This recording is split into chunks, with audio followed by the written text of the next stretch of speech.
તો આ બધા વાસણ બહાર કાઢી નાખ્યા હતા એટલા, અને જો આ લોટની ધબધબાટી બોલે છે ને આપણે જવાનું છું વાડીએ, એટલે જો આ મરચાં બરચાં બધું કટાકટી ચાલુ થઈ ગયું છે. તો આ પહોંચી ગયા વાડીએ, બધા આમથી આમ પાણીના ડબલા વેવે છે ને અમે તો અહીંયા આવી ગયા ચણા ખાવા. આ તો ચણાની વાડીમાં બધા ભૂંદડા ગરી ગયા હતા, એટલે પછી ખબર પડી આ તો આપણા જ માણસો છે, પણ ચણા બધા ખાલી કરી નાખશે વાડીમાં એવું લાગે છે. અને અહીંયા બધા રોટલાની બાકાચીકી બોલાવી દીધી ને મોટી હોળી પ્રગટાવી દીધી ને અહીંયા આપણે ચણા નાખી દીધા છે ને અહીંયા બધા રોટલાને ઘડિયા બનાવવા માંડ્યા છે.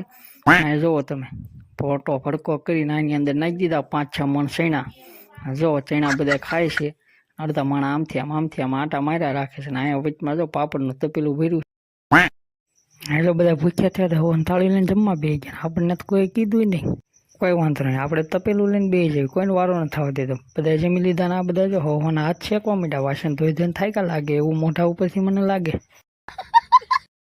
તો અમારા 1 મિનિટના વ્લોગમાં તો તમને કેટલું કહી દઉં, ફૂલ વિડીયો મારી આ ચેનલમાં છે, જલ્દી જઈને જોઈ આવો, સબસ્ક્રાઈબ કરજો. બાય.